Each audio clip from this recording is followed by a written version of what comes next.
APCC chief YS షర్మిలకు YCP ప్రధాన కార్యదర్శి సజ్జల రామకృష్ణ కౌంటర్ ఇచ్చారు. షర్మిల మాట్లాడే పొందన లేని మాటలకు సమాధానం చెప్పాల్సిన పని లేదన్నారు. వైఎస్ఆర్ బిడ్డగా జగన్ సోదరిగానే షర్మిల అందరికీ తెలుసని, ఆమెకు అంతకు మించిన ప్రత్యేకత ఏమి ఉందని ప్రశ్నించారు.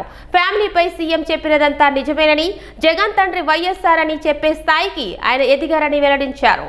ఆరోగ్యశ్రీ ఆ రోజు ఉన్న దాని దగ్గర ఈ రోజు 3000 ప్రొసీజర్స్ ఎట్లా పెంచారు, 25 లక్షల వరకు లిమిట్ ఎట్లా పెంచారు, ఎలిజిబిలిటీ 5 lakh per annum ఎట్లా చేశారు, 80%, 85, 90% దాకా ప్రజలు ఎట్లా కవర్ అవుతున్నారు, కుటుంబాలు కవర్ అవుతున్నాయి. ఇవన్నీ నిజం కదా. ఫీజు రీయింబర్స్మెంట్ అప్పట్లో 30-35 వేలు ఇస్తున్నది, ఈరోజు 100% ఇస్తున్నది. నిజం కాదా? మరి ఎట్లా అడగలిగారా? ఇక్కడ నేమ్ ఎనీథింగ్.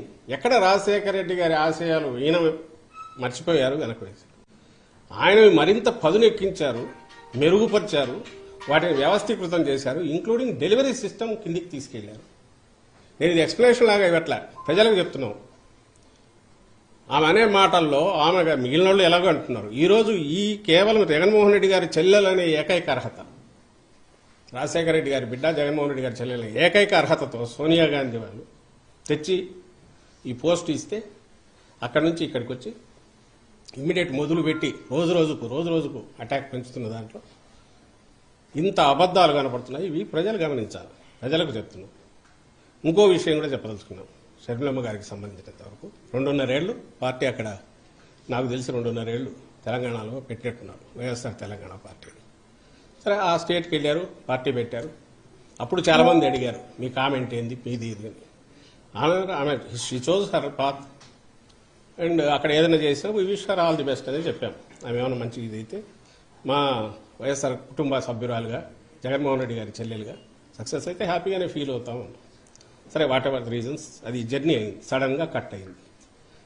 ఈ రోజు ఏ మీడియా అయితే ఆమెను ఎత్తుకుని భుజాన్ని ఎత్తుకుని మోస్తుందో, నేను ఈనాడు కానీ, ఈటీవీ కానీ, ఏబిఎన్ కానీ, ఇంకో TV5 కానీ, ఆంధ్రజ్యోతి, ఈనాడు పత్రికలు, ఇవన్నీ కూడా వాళ్ళు ఏ రోజు ఈమెను భుజానికి ఎత్తుకుంటున్నారు, ఏ రోజైతే జగన్మోహన్ రెడ్డి గారి మీద అస్త్రాలు ఎక్కువ పడితే ఆ రోజు మాత్రమే దాన్ని తీసుకుంటున్నారు. తెలంగాణలో గమనించండి, ఆమె అంత చేస్తే జగన్మోహన్ రెడ్డి గారు అన్నవి మాత్రమే హైలైట్ చేస్తారు. ఆఖరున కాంగ్రెస్ ఆమెను పొత్తు పెట్టుకోమని కానీ, నువ్వు పోటీ పెట్టొద్దని కానీ ఆమెను వచ్చి రిక్వెస్ట్ చేసింది లేదు. కనీసం 2nd రంగ్ 3rd రంగ్ లీడర్స్ అయినా ఆమెంతటా ఆమె స్వచ్ఛందంగా అనౌన్స్ చేసుకున్నారు. రిజల్ట్ వచ్చినాక, అమ్మా నువ్వు చేసినందువల్ల మాకేదో ఇంత మేలు జరిగిందని ఎవరైనా థ్యాంక్స్ చెప్పారా?